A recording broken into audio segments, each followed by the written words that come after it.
Well, well. If it isn't everybody. Hi, everybody. Welcome to the Moonstruck VFX Livestream. I'm sitting here at my desk, and we're going to be watching me make visual effects. Like this. They're gonna look like that. They're gonna look like nothing. There we go. So we're going to be working on some visual effects shots for Moonstruck. And hopefully it won't be boring. I'm also going to be answering questions. So yeah, I'm also going to jump over occasionally. So for those of you who are Kickstarter backers or Cinema Therapy superheroes, welcome. I'm going to be answering your questions first. I have them all on a fun little spreadsheet right here on my iPad. There are many questions, and you guys kept them very VFX and Moonstruck focused, which, thank you. That's great. I will also jump over to the chat occasionally to say hi to folks and see what's going on. Who do we recognize in here? Oh, Anna's here. Guys, Anna she writes all of our transcripts. So all the weird commentary crap and joke names that characters get, that's Anna doing her thing. So she's here. Corinne's here. Corinne's also on the Cinema Therapy team. But we also have a bunch of other people. Crow Winged Angel. Hi. Ska Shabalova. Hello. Rose Cavell. Hiya, good morning. Guka Yildiz. Hi from Germany. Hi from America. That's where I'm at. Anyway, so yeah, I'll be checking the chat occasionally, but mostly I'm just gonna be slaving away, toiling in the VFX mines. And I'm gonna start answering questions. A lot of this stuff is gonna be kind of mindless, so I'm not gonna be showing some of the VFX shots are spoilery, like quite spoilery. I will show you guys one that is kind of a bit spoilery. And it is this. So, you can see here, there's a bunch of people standing outside looking up at something. What do we think it is? Oh, the sound is terrible. I thought I turned the sound off on this shot. No, why? Okay, down. Go away, volume. We don't like you. No volumes. Okay. Jump back in here. Maybe now it won't be. Oh, no. It's still trying to play the sound. Anyway. So the spoilery bit is people's eyes glow and it's spooky. But that's all you get to see. I'm not going to explain why, and I'm not going to say anything else about it. So tough. Most of what we're going to be working on today is really exciting stuff, like screen replacements for phones. So this is what the shot. This is what the shot looked like initially. It's just a phone with a blank screen on it, and our actress like touching the screen and moving things, and we have to put a phone screen on there with spooky messages. Yeah, you'll see some of them hopefully. Sorry, so we'll stay here for a minute. But yeah, this is not a spoiler. The show starts off with our heroine laying in bed at 2 a.m, and she starts getting a whole bunch, like hundreds and hundreds and hundreds of like text messages and DMs and all kinds of things, and it's weird and it's spooky. And then she gets an emergency alert from, in the US we have a thing called the emergency broadcast system. I assume most places have something like this, but like the government can send out an emergency alert to everybody on their TV and their radio and on their phones. And in the US we have, it's like this really creepy like noise that plays that's like a warning alert, and then it'll play like this digital signal that like tells your device what the alert is, and then it like pops up on your screen and it's spooky. So that's how it starts. I mean, that all happens in the first minute, so that's not a spoiler. And that's what we're going to be working on today. Unfortunately, a lot of this stuff is kind of boring to watch, probably, but that's okay. I'm going to be answering questions most of the time. Speaking of which, somebody wrote in, I think it was my wife, how do you make movies good? I don't know. When I figure that out, I'll tell you. Okay. And then, so my apologies. When I got the form back, it's got like whether or not you're a Kickstarter backer or a cinema therapy person, but it doesn't have your name. So I'm just going to be answering questions, and it might be you, but I don't know if it's your name. This says, I'm curious to know how much VFX there is planned on Moonstruck. 31 shots. Is it a VFX heavy show? 31 shots in about 10 and a half minutes is not super VFX heavy. A lot of these are what we call invisible effects, like this. I'm replacing a phone screen, which is not, you know, super duper complicated stuff. Yeah. So, like, most people who watch this will never know that we didn't just have a phone and she was just swiping through things on her phone. But it's much harder to program those things than it is to just do them in visual effects afterwards. Plus, then I have a little bit more control. I can rewrite the spooky messages and stuff. So a lot of invisible stuff like that. There are two sort of major visual effects that are kind of monster related.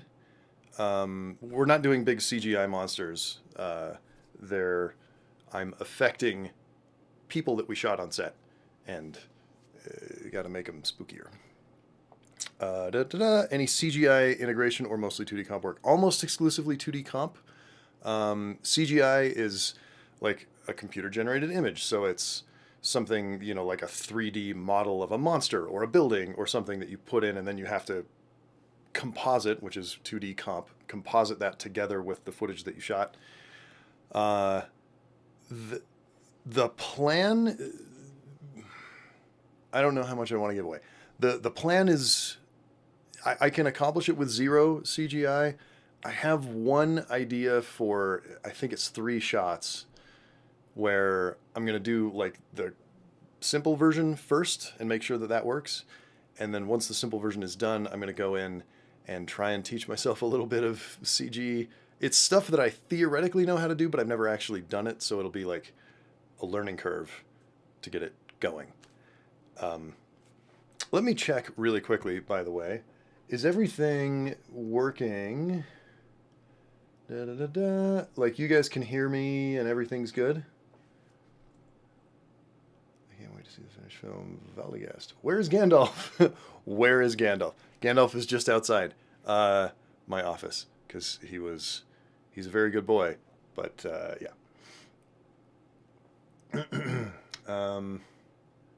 Okay, what's generally harder to do?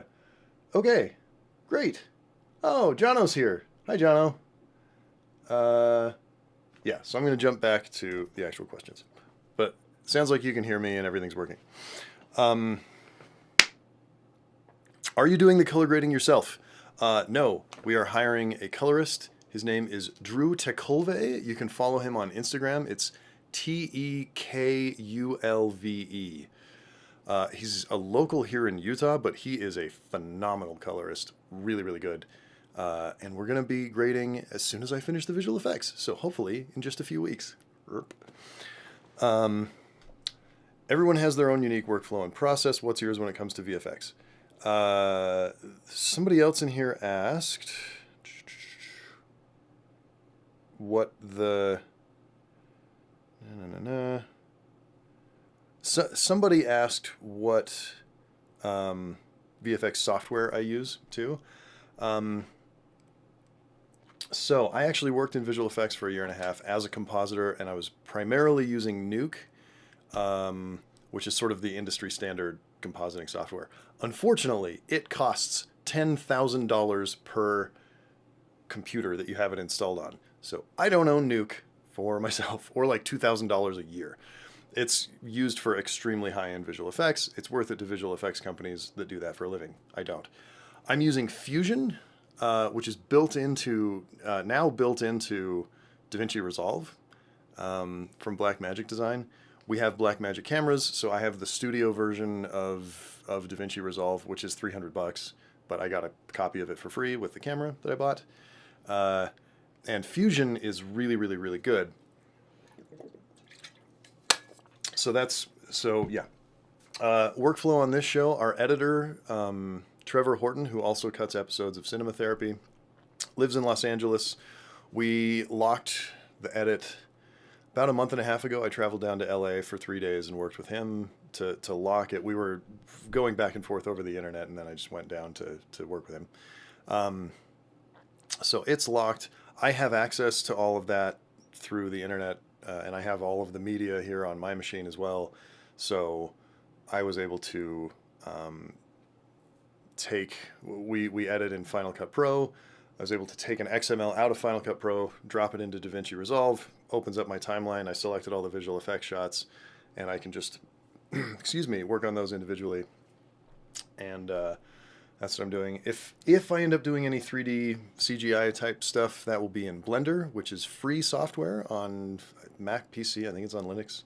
Blender is phenomenal, really, really good. And it's starting to make inroads in video games and visual effects and stuff. It's been around for almost 20 years, I think. But yeah, using Fusion and Blender. So that's my workflow. I will export when I'm done. We shot in Blackmagic Raw.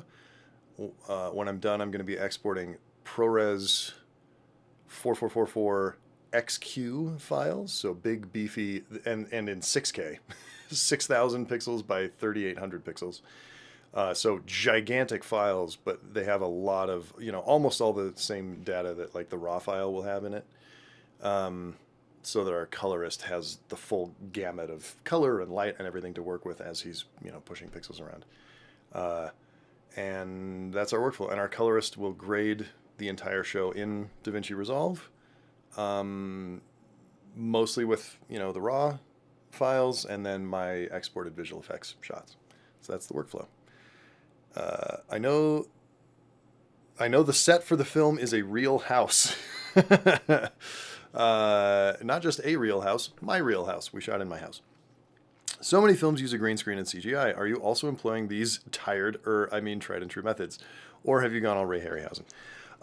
We don't even have a single green screen shot in this movie. Generally, you use green screen if you want to film an element and then put it in front of something else, or whatever. I am not opposed to doing that. Look, any tool that makes the magic happen is what I'm going to use. Whichever one is going to do the best job for the least money in the quickest amount of time. So, yeah, which is how all movies work. Unfortunately, a lot of times quick and cheap win out, and so you end up with not very good. Sometimes you just have 3,000 visual effect shots in a movie because that's what the movie calls for, and so that's that.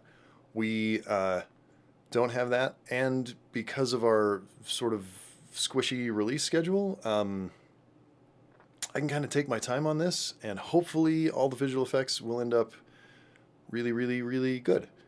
We'll see how good of an artist I am. Okay, so I have all this stuff. You know what? I'm going to just go to my next shot and track my next shot. So we're going to do a little bit of work real quick. We need a media going to see if I can copy that and then just paste it. Boom, there we go. Okay, so we're doing some work over here. Can you guys see my second screen? Not really. Yeah, this screen over here, this is my node tree. So this is how everything works in Fusion. Basically, you know, you bring the footage in and every single little node here like affects the footage in some way and then you spit it out. So we're gonna futz with this a little bit. We're gonna track this shot and see what we can get out of it. Get a tracker node, put you there. We're gonna do corner positioning. Okay, sorry guys, I'll get back to questions in a minute. I'm just gonna kind of do some work here for a minute and describe what I'm doing. So we're just doing a corner position track here, which is going to track these 4 points. There's different ways to accomplish this same type of thing. A lot of times you would use like a planar tracker, which tracks a flat plane, so it would look at the phone and just track that. I haven't had good results with that on these shots.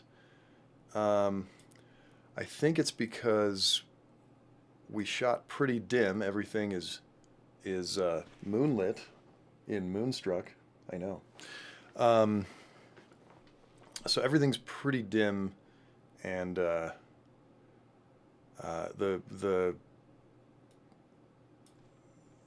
planar tracker just is not doing the best job getting tracks on everything. But the standard tracker, just doing point tracking, has actually been doing really well. So we're going to give this a shot and see what we get out of it.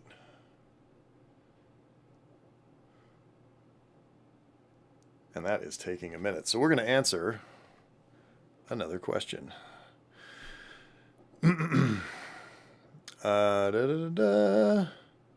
Do you have a favorite type of visual effects that you use in your filmmaking process? Oh, that you like to include in your film editing process? No. My favorite type of visual effect is the one that makes the shot work, depending on what the shot is. What practical makeups did you use or try for this production? We have some practical makeup on a person who gets turned into a monster. I don't want to give away very much. It's spooky. I'm actually going to supplement the practical makeup that we did on set with some CG makeup, hopefully. And my track has gone completely awry. I need to stop this really quick. Oh no! Oh no! Oh, yep, that's what happened.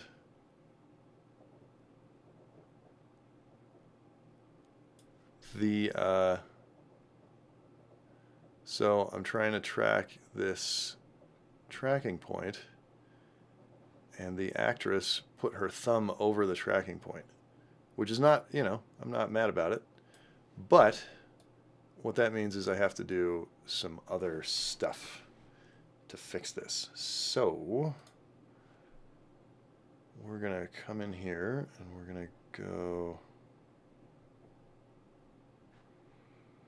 We need to come down here and yeah, you can go away.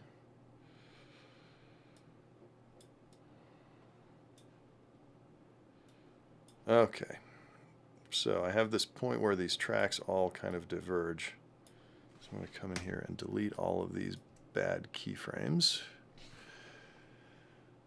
And I'm going to go from there to here, and I'm going to say that you are now a track center append, and I'm going to put you right back on the thing. And then we're going to keep tracking from here. Oh, well, I'm going to move all of these also so that they line up properly.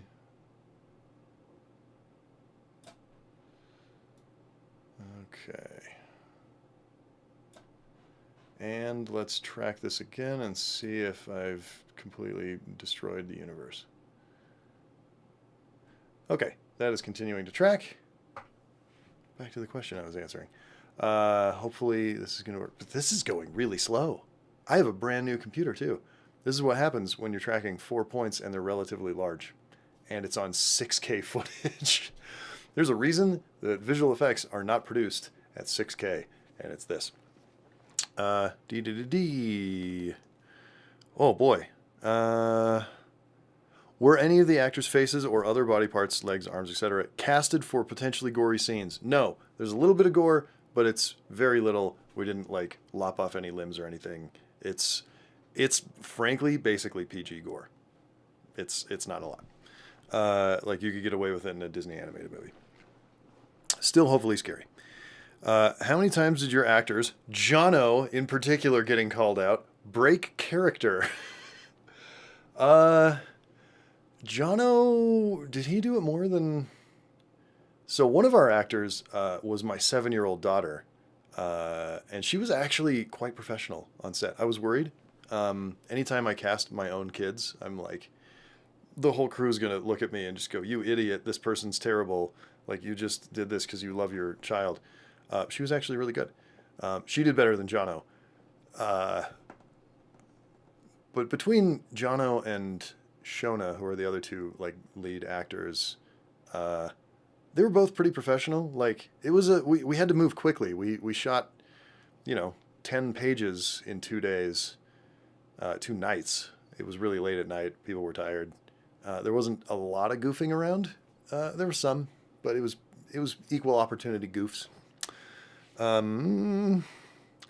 Was filming horror more stressful or thrilling compared to your prior work? No. What was stressful about this, that was more stressful than other things I've done before, is the money I was working with was yours, Kickstarter backers. And that was scary. I'm totally fine working with other people's money when it's, a corporation or some rich person or whatever. Even when it's mine, it's like, okay, I anticipate I'm going to lose all this money. When I'm working with your money and you guys have trusted me to like make a movie, that's what was stressful. Horror is not stressful. Horror is fun. Do you have other horror movie ideas? Many. I didn't like horror movies when I was a kid, mainly because I was so scared. And who likes to be scared? People who like horror films, apparently. And so that was, a little bit, it was, I had to come around to it, basically. But now I have a ton of horror movie ideas. We also, I tend to want to make more sci-fi and fantasy type stuff. I like throwing in good suspenseful sequences. So we'll see. Probably make a few horror movies because they're easier to get distribution, and hopefully parlay that into other genres. But I do appreciate a good horror film. Just went and saw Nope, the new Jordan Peele horror movie, Thursday night, and it was good. I recommend it. General filmmaking question. How do you ensure that visual effects of a film like Moonstruck look natural? It amazes me to see how movies like Inception use visual effects and make them look so natural. Well, there's a million different techniques to make visual effects look natural. This is not a simple question to answer. The main thing that you want to do is make sure that your visual effects blend properly into the shot, which is a matter of getting black levels to match, white levels to match, and your colors to look like they're shot on the same day and everything. There's lighting stuff that you have to do. There's rendering stuff that you have to do if you have CG. this is, you have to make sure that your tracks are actually sticking to the footage. It's a huge amount of work. There's a reason that like visual effects companies, when you see a big Hollywood, like a blockbuster movie, each visual effects company has 500 to 1,000 people working on shots because it just takes a ton of work. The answer is put in the work, I guess. Which cameras do you use while filming the movie? Oh, and which VFX editor do you use? So yeah, Fusion. We shot the movie on the Blackmagic Pocket 6K Pro and the Blackmagic Pocket 6K, which are actually the same camera. The Pro just has some more features, but the sensor chip is the exact same and the processing is the exact same. So it records the same images. The Pro just has a few more like external features and things you can plug into it and stuff. But we shot on those because we have them to shoot cinema therapy, and that was cheaper than renting like an Arri Alexa, which is what our DP has mostly worked with. He mostly works on big movies, and for the last 10 years he's been working with Arri Alexas and Red cameras and high-end Sony cameras, like yeah.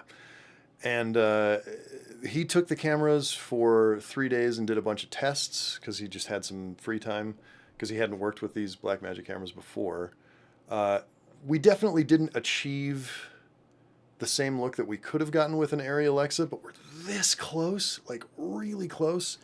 And to rent an Arri Alexa for the 3 days that we would have needed it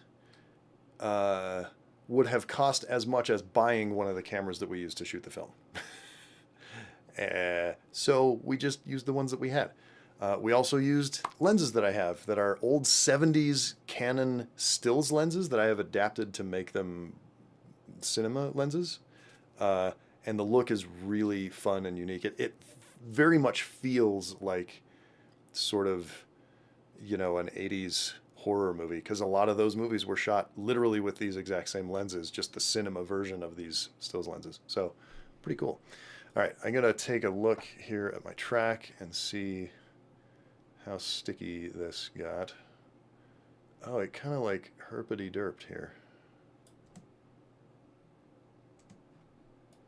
Yeah, I don't love that. Okay, I'm gonna try a different thing. We're gonna turn that off.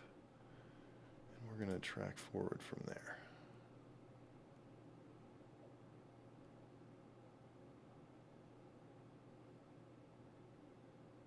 Okay. So, doing more tracking stuff. Okay. How long has the editing process been? We shot the movie in March. Mid-March. Right? Late March. Like third week. Anyway. So we were actively cutting the movie for about a month and a half, and then we locked picture, and then it's been, you know, another month and a half of me very slowly working on visual effects. I finally have time. We shot in the month of July. We have another shoot on Monday, but we will have shot 18 episodes of cinema therapy in the month of July. And so there was a lot of prep work to get those ready to shoot. August, I don't have a whole ton going on. So I will have a lot more time in August, and I'm going to completely finish everything up. Hopefully in the next 2 to 3 weeks, I will finish all the visual effects, and we should at that point be really, really close. We're submitting to festivals starting on August 3rd. So I have to be at least done enough with the visual effects by then that we can submit to film festivals a work in progress. But yeah, sound edit is currently happening. We had a little bit of panic trying to find a sound editor because the one we had left because she had to go work on Shazam 2. Terrible. But that's worked out, and then we're still going to do a 5.1 mix at the end of September or early October when we get our original sound editor back from, she finishes working on Shazam 2, and then she can mix our show. So that will be really good. Okay, let's see how this is looking now.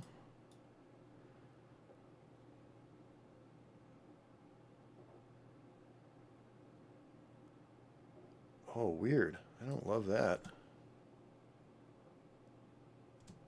Track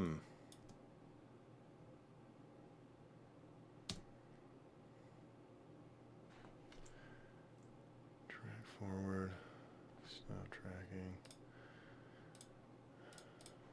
Again, like I said in the description of this, you get to watch me sort of struggle and fail for a while, because that's, generally speaking, how visual effects works. Okay, so we're going to go like that and delete all of that. Okay, now we're just going to track forward with those three. And we're going to see how this turns out. Yeah. Now, why did that? Okay, so this is the fun stuff. I've got a tracker and it's locked on here, and then it just jumps randomly down there, and these all jump, and then that one kind of goes back, but then it ends up too high up there. Okay, so we're going to try once again deleting a bunch of keyframes. Okay, so that is right where I want it to be. That's right where I want it to be. Okay. I'm going to hit track. Why did it jump like that?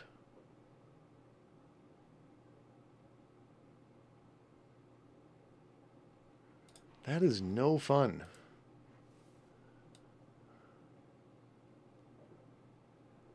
Okay, well, here's what we're going to do instead. Delete every single keyframe. We go right back to the beginning. Actually going to delete those as well. Goodbye.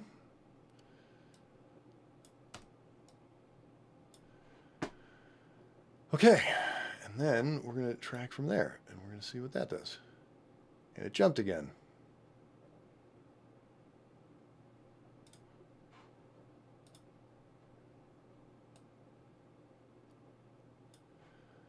Very stupid and frustrating.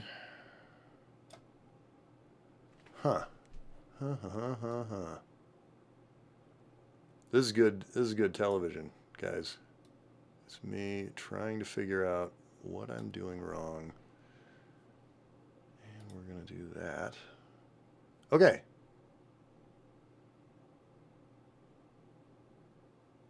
Okay, well, now we're tracking again. And we'll see how it goes.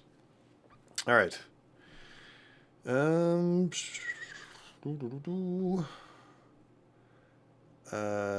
What are your distribution plans, and would that need a separate fundraising effort? No, not separate fundraising. Distribution plans. We're submitting to a bunch of film festivals. That is primarily to help with my career. It's you know, having a short film at a festival that people watch and find compelling and, ooh, they have a strong authorial voice is still a way to get noticed by the industry. At, you know, there's a select number of film festivals. There's about 10 that are worthwhile. So we're submitting to a bunch of those. And we'll see what happens. Might not get in, might get in.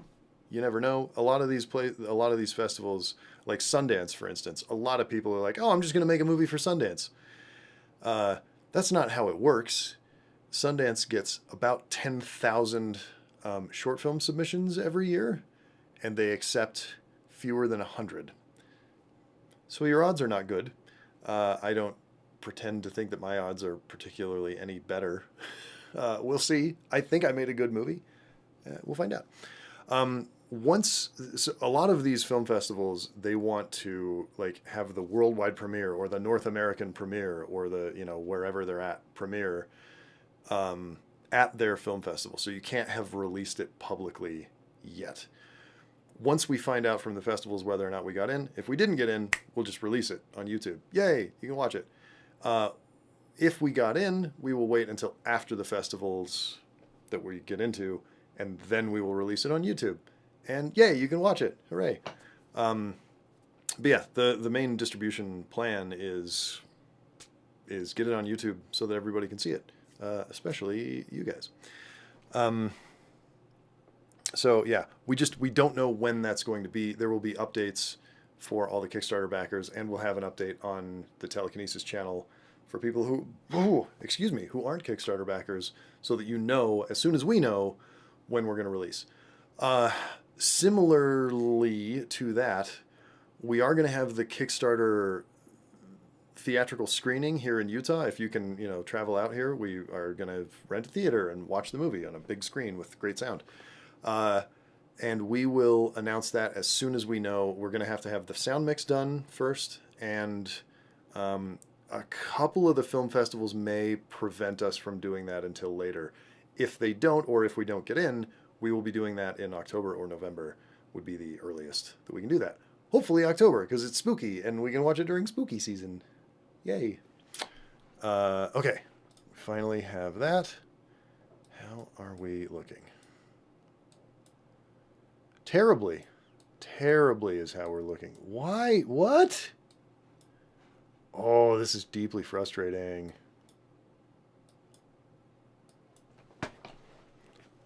Why is this track off so badly? This is extremely frustrating. Okay, well, let's see here. We're going to drop this over.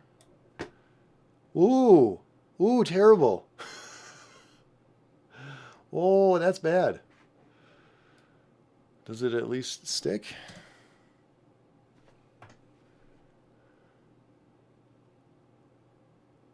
This flicker is super fun, right? That's exactly what you want to see. Oh, your system has run out of... Okay. So this is a fun thing that happens occasionally with Resolve. Especially when I'm working in Fusion. Occasionally, Resolve will decide that there's not enough memory left in the system because it turns into a gigantic memory hog. It's currently has 152 gigabytes worth of RAM that it wants, and I have an M1 computer that has 64 gigabytes of RAM. So it's like swapping out to the hard drive and stuff. So I'm going to quit Resolve and restart it, and that will solve all of those problems. Hopefully, it won't be dumb anymore. Quit. Quit. Hooray! There it goes. All right. Let's restart that. Any second. Well, I can answer a question while I'm waiting for that. Boop! Best snacks for while you're working on set. Water and nuts, because they're rich in healthy fats, which provide energy, but it's not like a quick shot of energy and then you crash. Water and nuts. That's it. I mean, the tastiest snack is who knows what, but the best one is water and nuts. Okay. How do you feel about jump scares, like in the horror stuff you make, and in general? I love jump scares if they're good. Do you like implementing them, or are you more of a slow burn horror kind of guy? Yes. That was a terrible answer. I love jump scares. I love slow burn horror. I find that if you have a lot of slow burn and then you hit people with a jump scare, as long as it's surprising, that's the most effective way to do the scary stuff. I love it. It's my favorite. Yeah. What is your ideal balance of special versus practical effects? I think they mean visual effects versus practical effects. And how do you generally make that call when it comes to a specific scene or effect? Whatever we can afford, that's what I'm going to do. Look, if I can get something in camera, I will always favor getting it in camera as long as it's going to work well. If I can make it work better with visual effects, I will favor doing it that way. Generally speaking, this is still true. If you can mix the two, like have stuff happening in camera and then augment it with visual effects, generally that's the stuff that works the best. Visual effects are getting really, really, really good. You all would be stunned at the number of visual effects that you've seen that you didn't realize were visual effects. and you just thought were like something they filmed on the day. But we noticed the bad ones, and that's where people go like, oh no, why did they do that? But they never noticed the good ones. That's the problem with being a visual effects artist. It's like being in the CIA. If everything goes well, no one knows you were there. People only know that you were there if things go badly. Okay, let's see if we can make this to be less dumb and more good. Less dumb and more good. Okay, that's our tracker. That's our media out. Well, it's relatively sticky. Okay, so I'm going to try, just for funsies, we're going to give the old planar tracker a shot just to see what it's going to do. And we'll see if it's going to be good or not. Unfortunately, I have to kind of do that. So I'm building a it may be a little difficult to see, but what I'm doing right now is setting up, I don't know if you can see it or not, but right here I have outlined sort of the phone. This is the plane that I'm going to track. So a planar tracker tracks a two-dimensional plane, like P-L-A-N-E. And I'm going to see if this is going to work to make our, to be able to stick the phone, because the phone screen is obviously just a flat plane, right? We just need to stick there and then move the way that she's holding the phone and moving it. And so we're gonna see if we can get that to work. I don't know how well it's gonna do, because there's a lot of movement in this shot, because when she like swipes with her thumb, the entire phone moves, and it may get a little hinky. Let's create a planar transform. Let's drop you into the planar transform. Oh boy. Well, I mean, it could be worse. Let's see. We're going to merge this over the top. So this goes into that. That goes into there, and that goes into there. I'm also going to need a corner positioner. So you can go like that and go like that, probably. And we're going to go like that. Okay. So we're going to see how this does. This might be laughably bad. Get ready for comedy. Get ready for comedy. What's probably going to happen with this shot is I'm going to get about 70% of the way there with the track, just because my tracking skills are not particularly good and the tracker's not being super friendly. And then I'm going to have to hand track everything after that, which means I'll go through and keyframe stuff, which is extremely exciting to do. But, you know, sometimes you have to do it. Oh, wow. Oh boy. Oh boy. Okay, we're gonna, that planar transform is not working. We're gonna come over here and we're gonna go, let's see, operation mode, corner pin.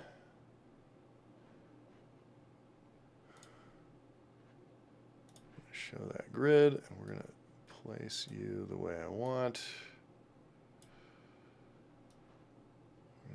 this and like this.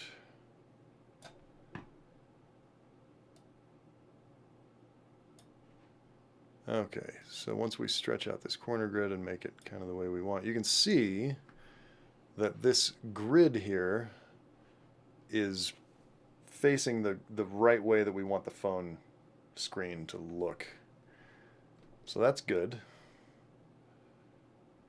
But now it's going to want me to merge over. If I go back to the track mode and create a planar transform. Domain, settings, yeah, whatever.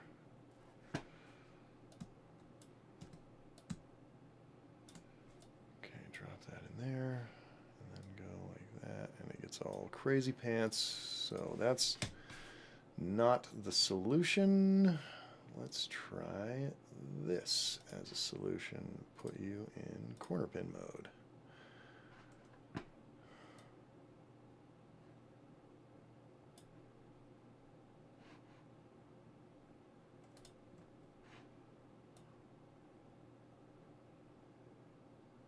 Yeah, yeah. See, this planar tracker is, if you look at it, when we go to the very beginning, obviously it's set properly, so the screen is like perfectly where we need it to be. And the further in we go, it's just wiggling around, especially down here. And it's just not, yeah, that's just not going to work. That planar tracker's not going to work. Okay, well, it was a valiant effort. We're going to get rid of that merge. Put that corner positioner in there. Yeah, so what I'm probably going to need to do is just like hand animate this corner position. Which, oh, whoa. Yeah, let's not do that. Let's just match move that. Hey, there we go. Okay. Yeah, this is going to be the way to do it. That's fine. So I'll get back to answering another question. Hi, guys. Let's see how the stream's doing, by the way. Okay. Never heard of Sundance. What is that? Sundance is a major film festival in Utah, started by Robert Redford. This is the mood when trying to animate and something is just going so wrong. Correct, Crow-Winged Angel. This is the mood. Just like exasperation and exhaustion.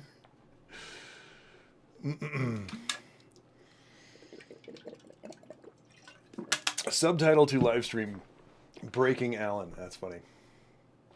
This is why you use MS Paint. Ooh, boy.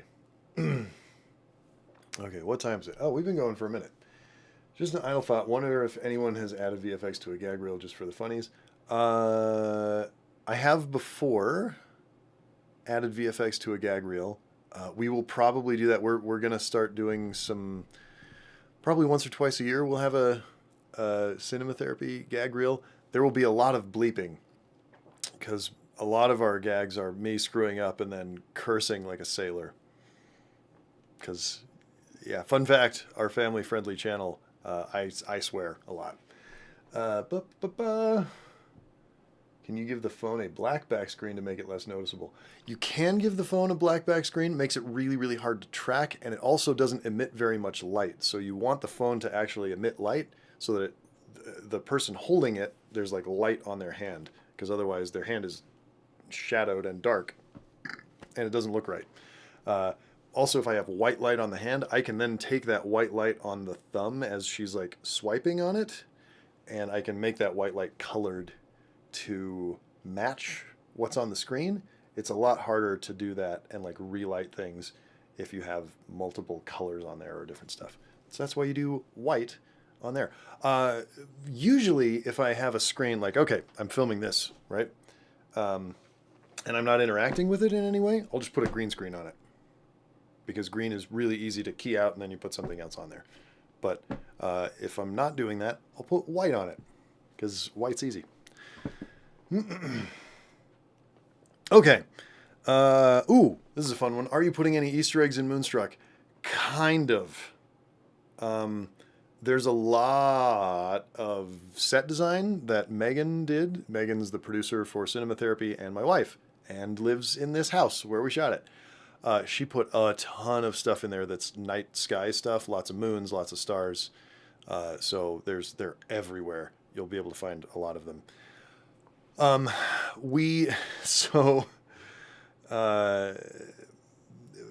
Here's a fun little Easter egg to look for in future stuff. We don't have... I just thought of a place I can put it.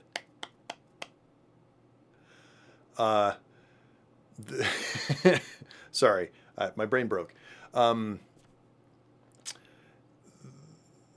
The villain in CTU Provo is named Jeff Tromflin, Tromphlin, Tromflin, because when my friend and I were writing the script, we misheard each other saying something, and he was like, Jeff Tromflin?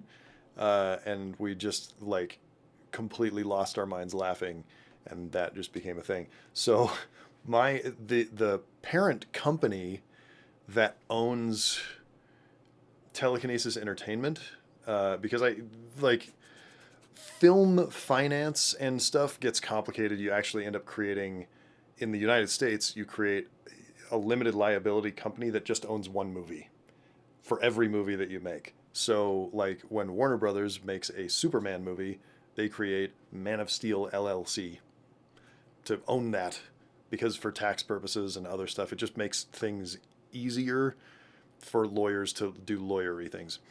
And because of that, I have a parent company that owns a couple of other companies that do all of my film production stuff. All of this is very cheap and relatively easy to do in most of the U.S., particularly in the state of Utah, which is very business friendly to good or ill, whatever you want to. Capitalism, hooray. Anyway, but my parent company is Tromflin Heavy Industrial Concern.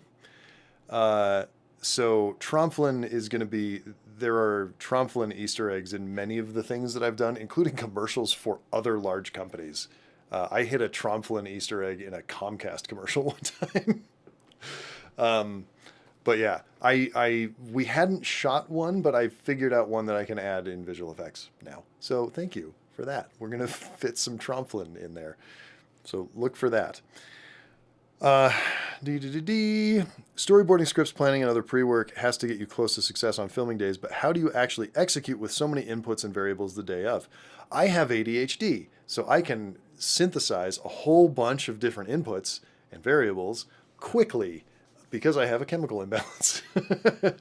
I find that many successful film directors have ADHD. This is a very common thing. It's a lot of creative people do, frankly, because that chemical imbalance aids in creative thought, makes it difficult to be super organized and on top of things time-wise, but it does help with creativity. And generally, the bigger a film set gets, the more focused.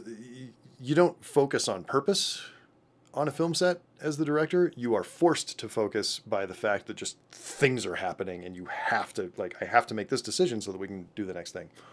And so it's kind of forced on you. I try to do a good job. You'd have to ask the crew and the cast if I did a good job. I don't know. Did you ever go off script during the filming of Moonstruck? Were there any happy accidents? There were. Dialogue-wise, we stayed pretty close.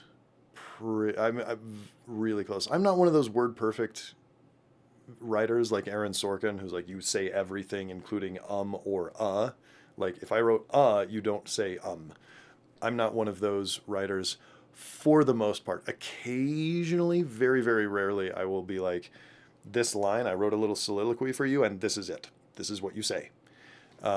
Because it's extremely important for the character to say it in this exact way. Most of the time, I like to work with actors on developing a character so that if they feel ownership of it, because if an actor takes ownership of their character, they're going to deliver a better performance, just period. The few times that I get really fiddly about that is where I go, look, this line is the character. You must deliver this line and understand the underlying emotion of this, and that's going to inform everything else that you do. And then you can fiddle with all of my other lines, but this one is the definition of the character. So, yeah. We didn't really go anywhere weird on the dialogue. Jono improvised some stuff later in the film that if I tell you about it is spoilery, but he went off book in a very good way, and it was nice to hear. Jono and I have that kind of rapport because he's like, I've been working with him for forever as an actor. He's the first actor I ever directed, ever, in a shot. And I really trust him, with any type of, going off book or anything, you tend to, some of it's just going to be bad. But you need to have the flexibility to allow for the bad stuff because that's how you get the good stuff sometimes. Anyway. And then as far as like shots or things, there was one happy accident that happened. It's in the last shot of the film. I can't describe it right now because, again, spoilers, but the very last shot, the second to last shot of the film is a complete happy accident that happened on set that actually really improved things. And it was a literal accident, like a thing fell over, and it just looks so much cooler than what I had in my head, and so we just left it. Easter eggs, I already talked about. If you had to act, which character would you most like to play? I can't super talk about that. Well, I kind of can. There's really only 3 characters who are like characters. I'm in it. I'm in Moonstruck. And I have a very important part. But I'm actually in it in 2 different places. But there's only one part I could play. It's a father, a mother, and a daughter. And I could not plausibly play a 7-year-old girl. I guess they could be a gay couple. But no, it's very much like gender is part of the story in this one, sort of gendered norms and things. So yeah, there's really only one part I could play, and Jono did a better job than I would have. What is your favorite visual effect in terms of end result? The good ones. That is a very hugely broad question. I like the visual effects that work well.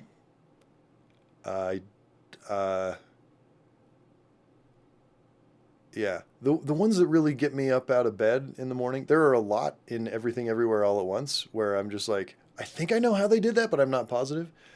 The last time I really just freaking jumped out of my chair and was like, how do they do that? Was the zero gravity tumbling hall fight in Inception. Blew my mind. I had no idea how they pulled it off. And then once I figured it out, I was like, oh, awesome. It's a whole thing. It takes too long to describe. But yeah, I just love visual effects. Any visual effect where it's like, it just achieves a really cool story point that you couldn't have gotten any other way. And it also feels seamless and not like, look at me, I'm a visual effect. I love those.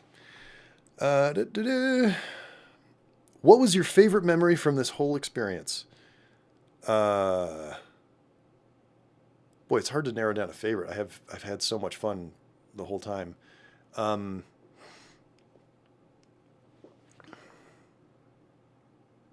Yeah, can't answer that. Too many good ones.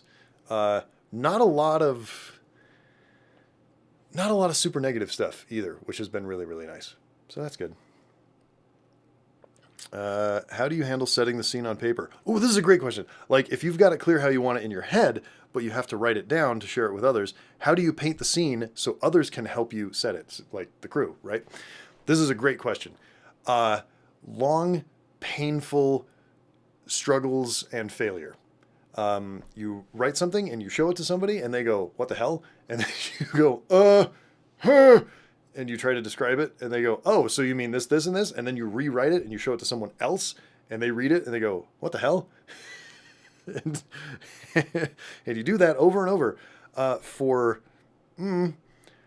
I've been doing this for 15 years, and occasionally I still write things in a script that people don't understand. Or I'll like draw a storyboard. I'm not a particularly good storyboard artist. I'm like, okay. And I'll draw a board and like show it to people and they'll be like, what's that thing? And I'm like, that's the monster. It's the spooky thing, right? And yeah, so just you know, long trial and error. I wish there was a simpler answer to that, but it's just put in the work of like trying a thing and it doesn't work, and then trying a slightly different version of it and that doesn't work, and trying a slightly different version and that worked okay, and then trying a slightly different version and people read it and go, I'd like to work on that. That's pretty much it. How integral are the visual effects for the horror in your story? Very, very, very integral. Not the phone ones. The ones that I'm showing you, not so much. The other ones, I did show you that shot of the people turning, or the people looking at the moon and being all glowy-eyed. That's the whole story turns on the visual effects and how they're showing what's happening to people. And it's integral to the story. And then the next part of this question was, do they have a deeper meaning? Yes, they do. I don't want to get into it until you've seen it. But if anyone wants to write this down and remember this question, like ask me again after it's out, what is the deeper meaning behind the visual effects that are happening to the characters? There is a lot of meaning there. And hopefully it is understandable but not obvious, if that makes sense. I really want people to get what I'm saying, but I also don't want to be like bludgeoning them with it. I would love for people to watch this and go, wow, that was spooky fun, and I'm really scared. And what happens next? And then watch it another time and go, hey, I think he's trying to say something. And then watch it a third time and go, hey, I think it's this. And then watch it 10 more times. I don't want anyone to watch this 12 times. Okay.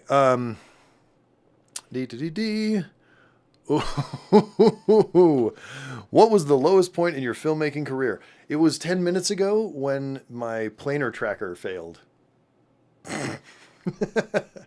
No, the lowest point in my filmmaking career was actually probably in 2017 when my production company that I had started, let's see, I want that, and I want that there. Okay, sorry, I am going to answer this question. I'm just doing a quick bit of business, and I'm going to do some work while I'm answering the question. Excuse me. I want that guy. Boom. That's what that looks like. Okay, so corner positioner. Let's set those all to animate. Okay, so while I'm answering this question, I'm going to be going through and corner positioning this thing, and you get to see how thrilling the life of a visual effects artist is, because a lot of it is just moving stuff around frame by frame.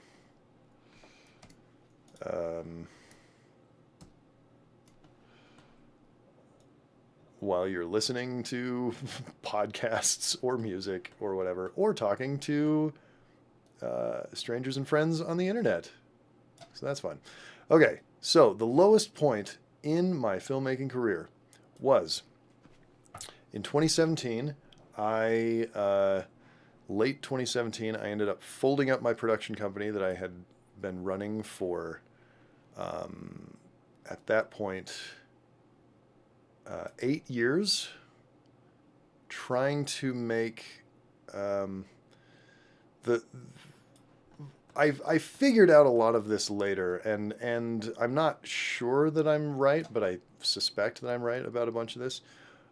My business partner and I were trying to make feature films, and in order to pay the bills, we were trying to be sort of a corporate video commercial production house, right? So we could do everything from, writing to shooting, editing, blah, blah, blah, blah.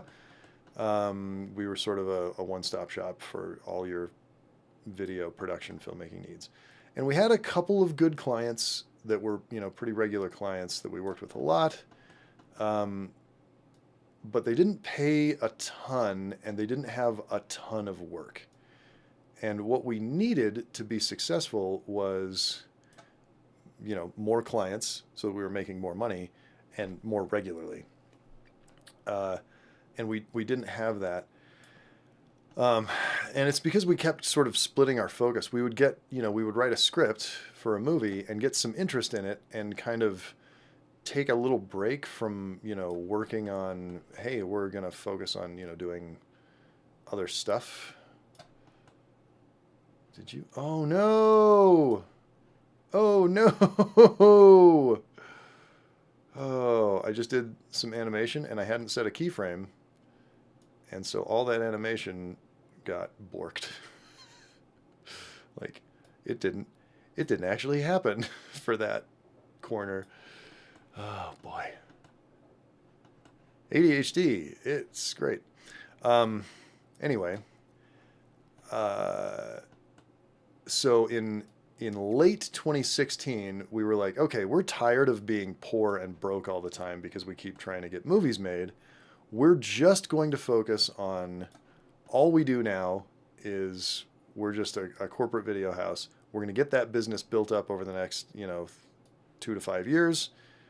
And then we're going to take the money that we've made from that and we're going to self-finance a feature.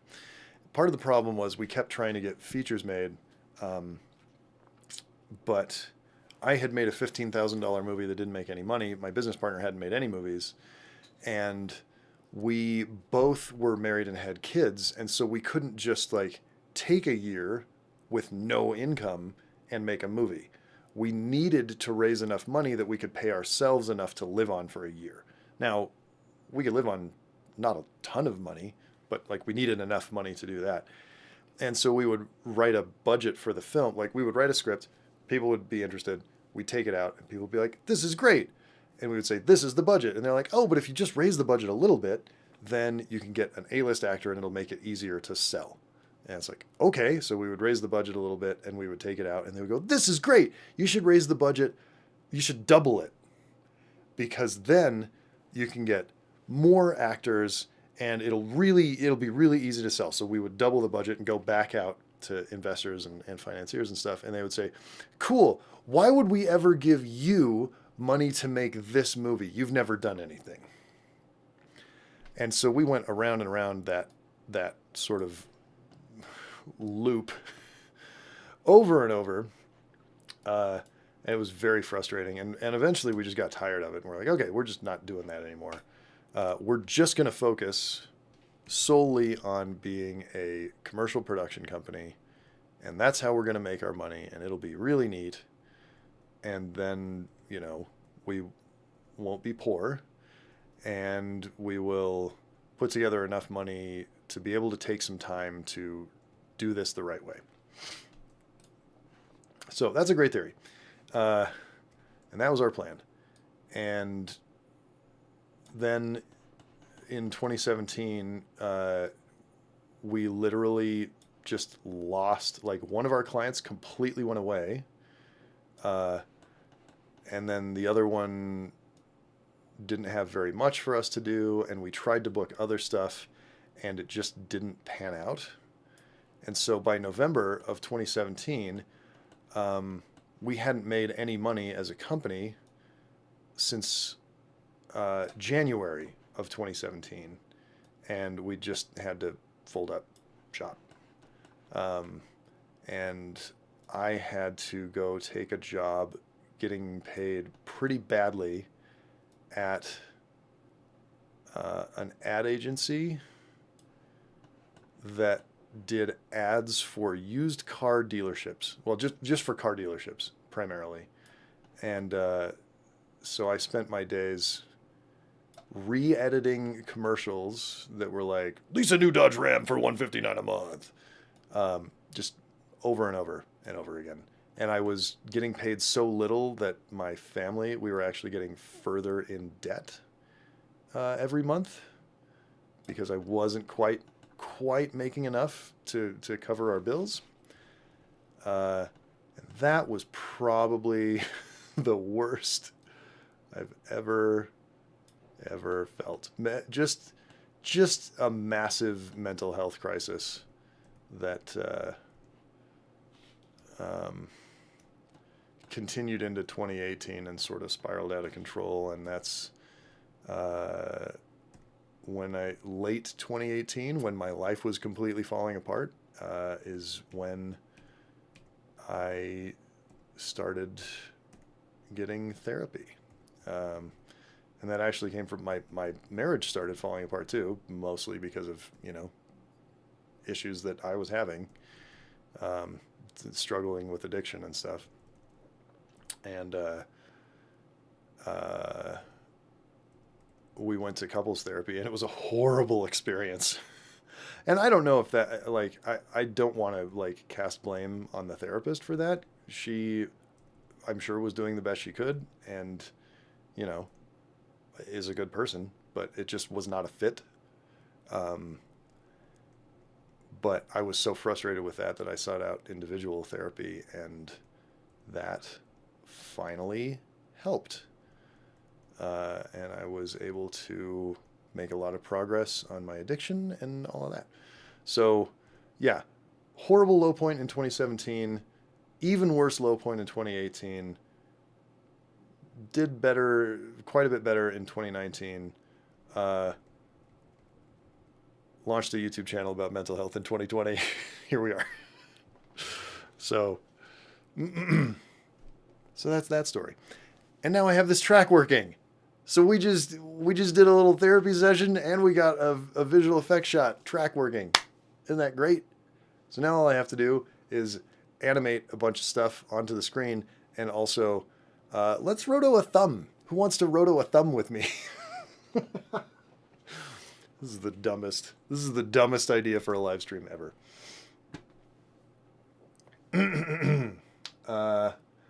Okay. Let's see here.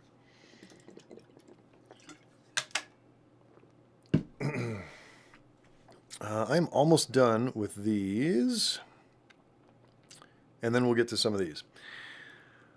What was your most challenging visual effects design? Ooh. So I worked in visual effects for a year and a half on a project, excuse me, that I can't talk about and no longer exists.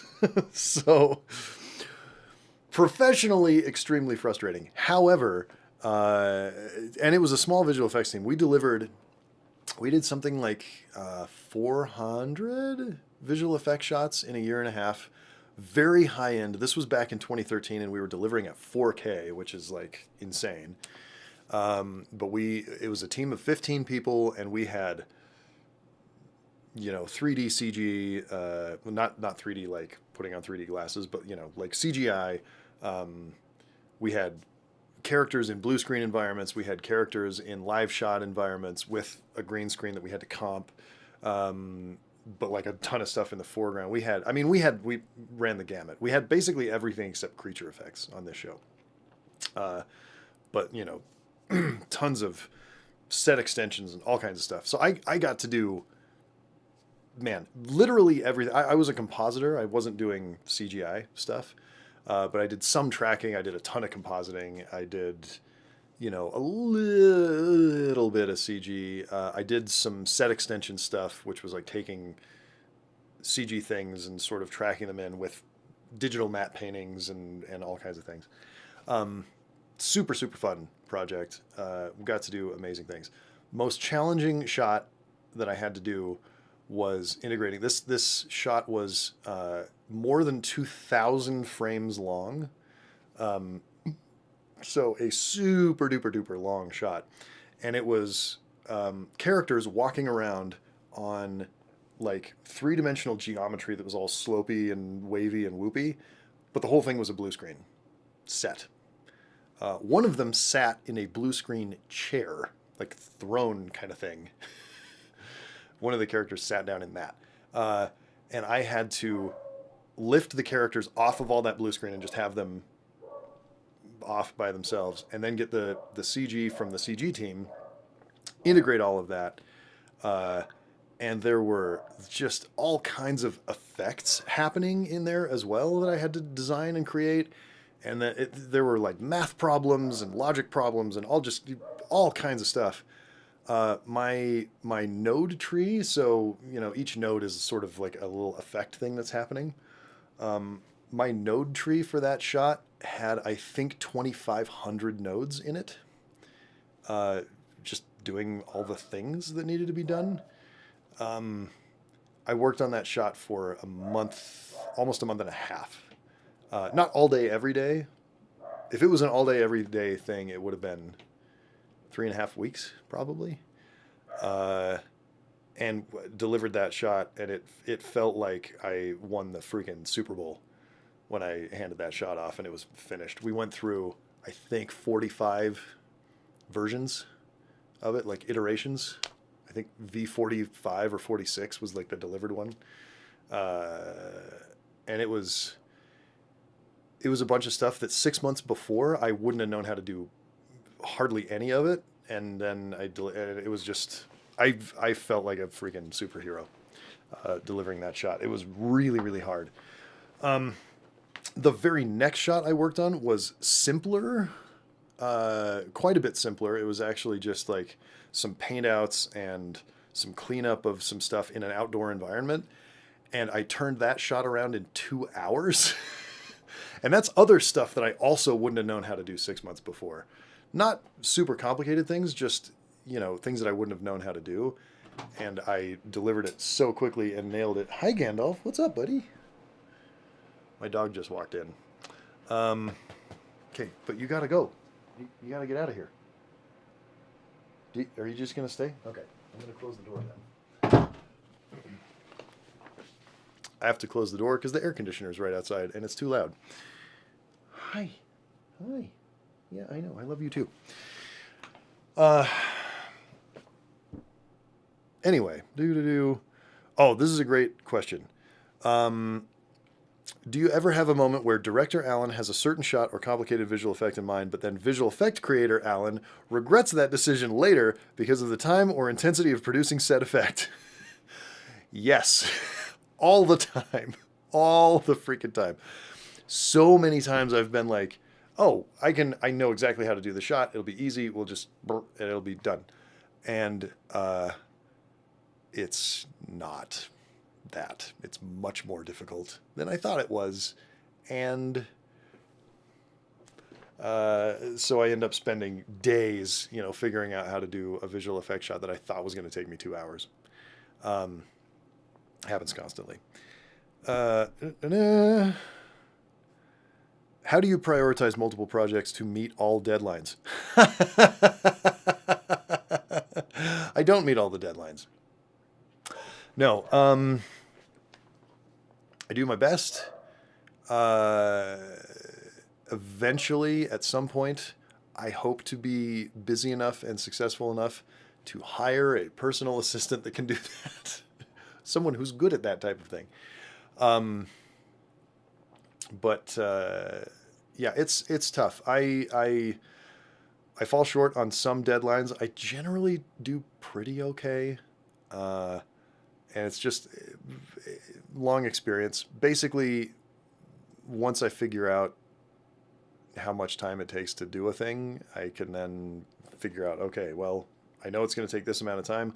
I also know that if I work on these 3 things during the day, Switching tasks for me is really hard. If I can sit down and do one task for 8 hours, generally I'm much more productive than if I have to do 4 different things during the day, because every time I switch tasks, I just have brain reset time, and I'll like futz around on the internet and I'll fall down a Wikipedia hole and I'll waste 2 hours. So, I just know that about myself now, and I don't beat myself up about it anymore. I used to really, really hate myself for like, why can't you just focus? And then it was like, well, yeah, I can't. I can't focus in the way that like, a neurotypical person does. So, okay, fine. Just get over it. It's okay. This is the nice thing about being in my 40s now, is I'm starting to just accept that like sometimes shit happens. And you know what? You don't have to be perfect, and you don't have to be whatever. It's just like sometimes it's okay. Sometimes you really, really need to like knuckle down and deliver on a deadline, and you do. And sometimes you don't have to, and so you just kind of go, and it's fine.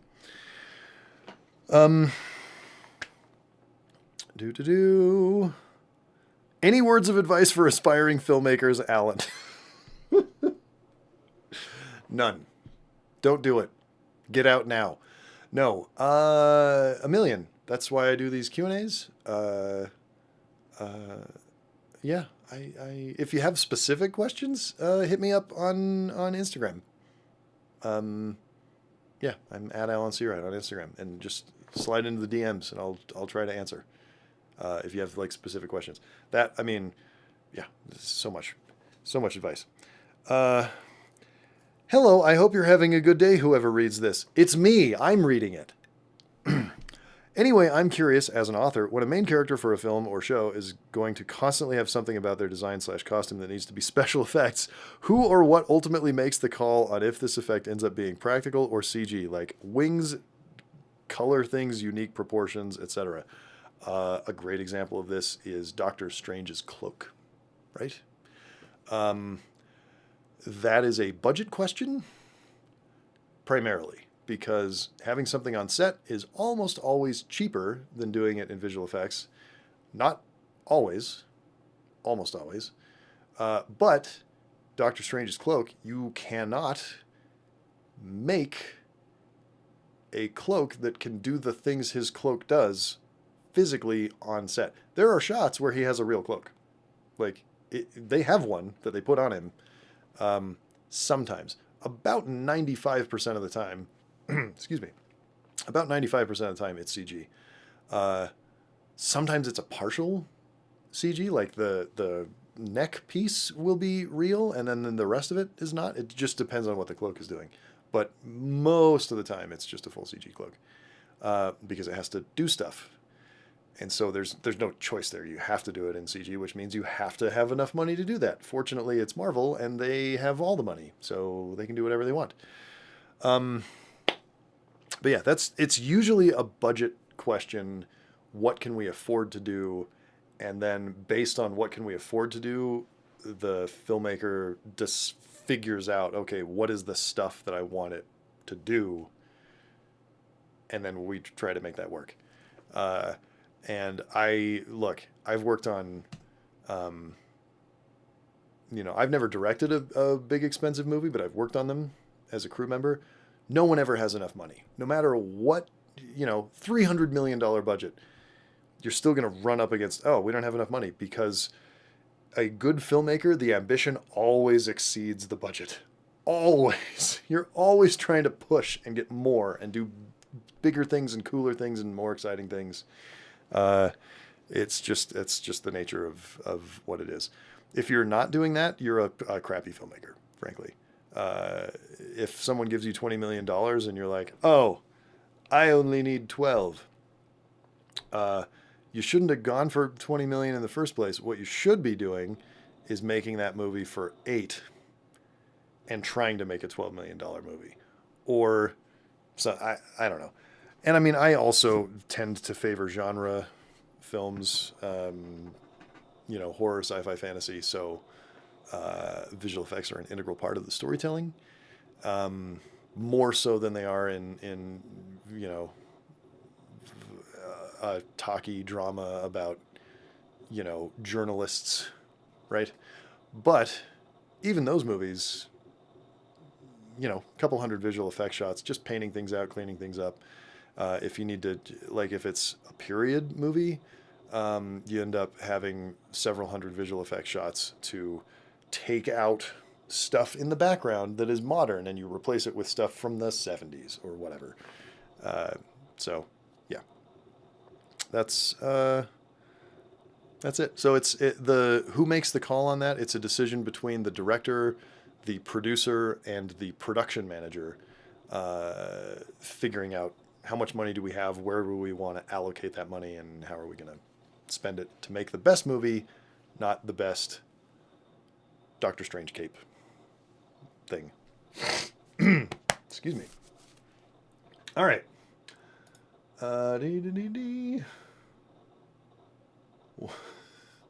Gandalf. Let's see Gandalf. Oh, we need to see Gandalf. How hot is Utah this time of year? It is 100 degrees outside, so that's what, 38 C, I think? 38 or 39 centigrade. Yeah, it is going to be 97 degrees today, which is 30, it's probably 36 C, I think. It's hot. It gets hot. Utah has all 4 seasons. And we're not, like, northern Utah where I live is not a desert. It's a semi-arid place. But as with climate change, as the western United States dries out, we're getting closer to desert every year. So by the time my kids are my age, it will be a desert here. Yay. We're putting solar panels on our house so that we're damaging the climate less, I hope. Squishy scheduling. Let's see. Oh boy, so many comments. Let's see here. Oh, Marie's here. Is it underneath the thumb? You can use a roto to mask out the thumb from the track. I know, Marie. Okay, so Marie, we're gonna. For those of you who don't know, Marie Soleil in here she works at DreamWorks. She's awesome. And she's teaching me how to do visual effects because she's better at it than I am because she works at DreamWorks. Yeah, I am not a professional visual effects artist. I am a relatively talented amateur, but I do not do this enough to be good enough to get paid well to do it. I've gotten paid to do it, obviously, but you know, it's been almost 10 years since I was like a full-time visual effects artist. Beep a boo.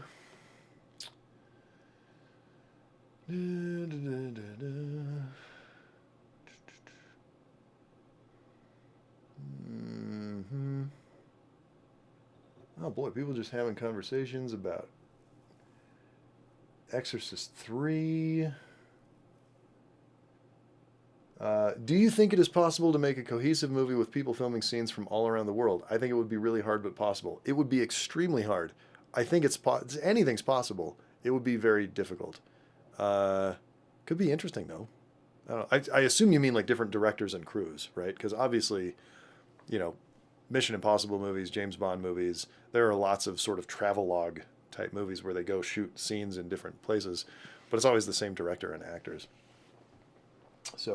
Oh, did you have to do any reshoots? This is great. Okay, so how long did the script take to make? I wrote the first draft of the script in... I'd been thinking about it for a couple of months, and then I sat down to write it and wrote the whole thing in 2 hours. And then rewrites... Like, writing is a weird thing because the actual process of writing doesn't take me very long. But I don't generally sit down to write until I've been thinking about things for long enough that I know exactly what I'm going to write. I find it very frustrating to sit down and stare at a thing and go like, oh, what should I say here? So that's just, I will outline and I will do a bunch of things and just kind of think about it in the shower and all kinds of stuff. And then then I will sit down and sort of pound out words. Rewriting was, I initially wrote this 3 years ago, I think, maybe 4 years ago. And I wasn't actively rewriting it until about 6 months ago, and I did 4, 5 passes at it. There's still some stuff from the original draft. I mean, the general story and everything is the same. There's a couple of lines of dialogue that have stayed the same from the beginning. There's probably a few lines of action description that are the same, but 4 or 5 months of like active writing. Are your kids in the film? My daughter Audrey is in the film. She is one of the stars. So Jack, my oldest, doesn't have a ton of interest in acting. He's been in some commercials and stuff for me over the years. He doesn't have a ton of interest in acting anymore, but he likes to direct. He actually made a short film with his friends this year. Totally not like, I did not encourage him. He was just like, Dad, I want to make a short film. I'm going to use the camera. How do I do this? And he would just come ask me stuff. And I was super proud of him. It's his first thing he ever made, and he's 12, so it's not good. Like, let's not get ahead of ourselves. But, it's better than anything I was doing when I was 12, I think. Yeah, probably. It's probably better. Yeah, so that was fun. But Audrey and Sam. So Sam is in Bedtime. Audrey is in this. They both like acting a lot. We're working on getting them an agent here in Utah. When we were living in LA, we had just started the process of getting them out and talking to agents and casting directors and stuff. Because my kids are, white kids, but they're not sort of your standard white kids. They have shockingly blonde hair and extremely light blue eyes. And so, a bit of an interesting look for your standard white kid, of which there's 10 million in Hollywood. So we were hopeful that they would actually get some work, because they're also both talented actors. Like, they're good mimics, and they can access emotion and do stuff. And so, yeah, so Audrey's in it. Did you have to do any reshoots? We didn't have to do any reshoots. We've had to record some ADR to just spice things up and add things here and there. We had one shot that we missed, so we had to do a pickup. It was not on my original shot list. It was actually Shona, the star, came up with this shot on the day, and it was a great idea. And I was like, yes, this is flawless. This is amazing. We should definitely do this. And then it just got away from me because it wasn't on my shot list, and we were, tight schedule and running over and stuff. So she came back almost a month later. We were editing. We actually locked the edit. We had to shoot a sort of replacement shot of me. It's an insert on feet sliding across the floor. You'll see why. And so we shot my feet sliding, completely wrong floor, shot it on an iPhone, cut it in, locked the edit. I came back, had her come over. I set up lights, and we shot an insert shot that was like the correct camera and everything with her and in the wardrobe and everything. But that was it. It was just one shot. So, 10 pages of material, something like 61 or 62 different camera setups and all of the different takes and everything.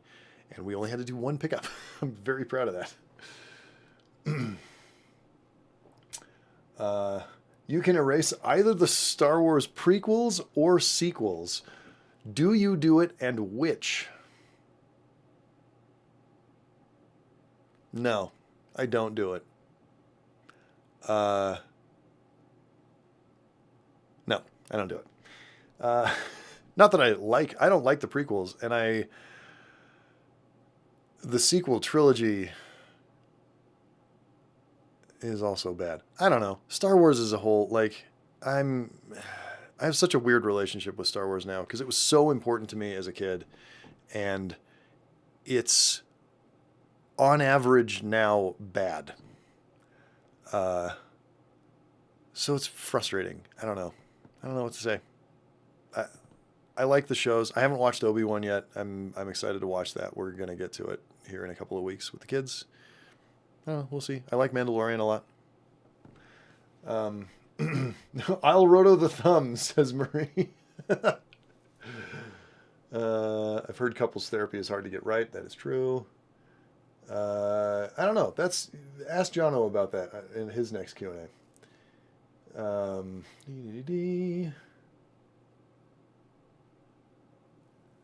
hot is Utah? Thanks for being so honest about your ADHD struggles. Was there a question there? Oh, somebody says 104 Fahrenheit is 40 C. I was close. I was really close. Okay.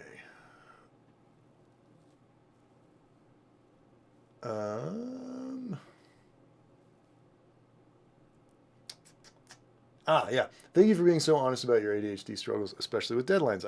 I was diagnosed recently as an adult, and it's comforting to know that there are ADHD adults in the film industry. Most of us are. Most of us. On the creative side, at least. People with ADHD struggle more on the production and organization side. Surprise. But yeah, if you want to meet a huge, wide array of ADHD people, go into film or theater.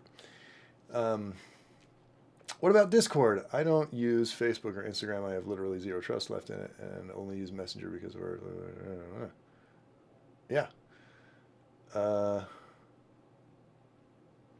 Is he answering questions off this chat or somewhere else or both? So I was answering questions from Kickstarter backers and superheroes. Oh boy, I've been going almost 2 hours. We're going to wrap this up in a minute. Now I'm answering some of these. James Cameron went over budget with Titanic. Famously, enormously. I'm going to move this over here so that I'm not looking as far away.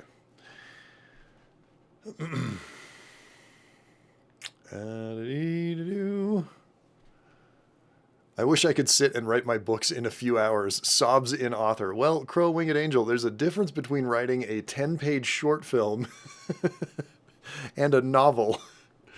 I don't know how long it would take me to write a novel. Probably a long time. I generally, when writing a screenplay, I feel pretty good about myself if I'm doing 5 pages a day. So, 100 to 120 page screenplay, you can do the math on that.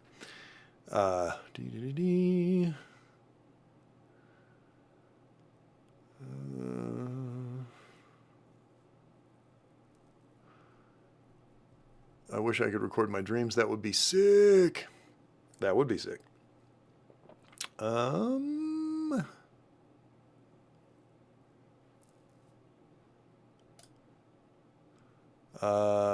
have you watched the Kenobi series yet? I have not. Oh, that answers that. Alan, as a writer, do you ever get assaulted by ideas? Constantly. I get assaulted by ideas all the time. A lot of times it's hard to keep up with the amount of brain that you're having. Richard Cunningham, a lot earlier, says the XML transfer worked seamlessly? Wow. Yes. XML from Final Cut to Resolve is very, very good. It's not perfect, but it's shockingly good. Like, DaVinci Resolve is amazing software. I prefer working in Final Cut for editing, but Resolve is great. And it is free. Like, there's a free version that has almost everything that the paid version, which is only $300, has, and it is stunning. Really good. 6K equals we'll see the actor's pores in close up, LOL. No, we're going to be delivering it in 4K. I'm just working in 6K because that's what we shot it in. And I shot on 70s lenses, so everything's a little bit soft and a little bit cinematic and film-like.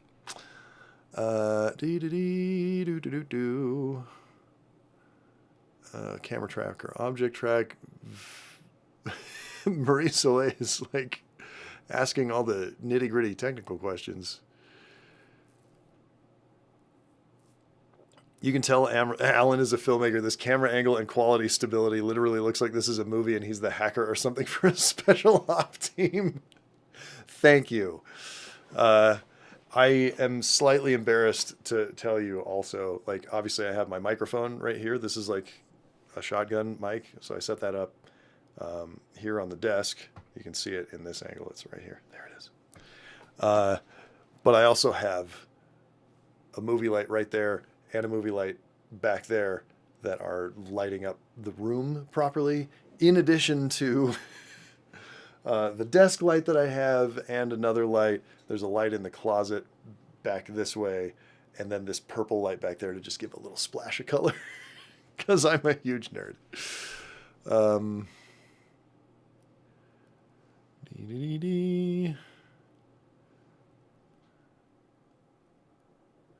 Let's see. Oh, this is a good question. What kind of stories / projects do you personally prefer to work on? Horror, action, drama, thriller. I prefer working on action comedies. My dream is to make action comedies set inside of other genres, horror, fantasy, and sci-fi. I love telling jokes. I love making things go boom, and I love scaring people. So that's where I'm at. I want to take a moment to thank you for all of your wonderful content. Well, thank you. That's lovely. Thanks. Failing is how you get it done, though. Okay. Ooh, here we go. Let's see. I recently finished a story idea concept I've been working on for a while, and I think it's the sort of story that fits better in movie format, especially with how the climax plays out very visual. Well, good. Write a script and send it to me. I'd love to read it. If you don't have any experience writing scripts, you can just download 10 or 15 scripts of movies that you like, read those, learn a little bit about script formatting, and then write one. You'll figure it out. You're a smart person, probably. What is the most useful lesson you've learned in therapy? Ooh, probably to take responsibility for the things that I should, and to not beat myself up about the things that I can't control. That sounds simple, but it has taken, that's most of my shit that I have to deal with, is just doing that. So anyway, okay. I have a big question. I'm Muslim. I love acting. It's my absolute passion. Have you worked with Muslim actors, or do you think agents will represent people like me? Absolutely. If you're talented, nobody's going to care. People are more than willing to work around. Look, if you're good, people are more than willing to work around, if you have dietary restrictions, or you have, like if you need to take a break for prayer during the day, Muslim prayers don't take that long. People are not going to be super upset about it if you're really talented and good. I don't know. Like, people work around Shabbat for Jewish people. There are plenty of Christians in the film industry that prefer not to or won't work on Sundays. If you say, hey, I need to, if you're Jewish and you need to keep kosher, or if you're Muslim and you don't, you want to not have pork, or whatever your dietary restrictions are, it's fine. Be a good person and be good at your job, and that's 95% of what people are going to pay attention to in the film industry, pretty much. So there is hope for you, Arles.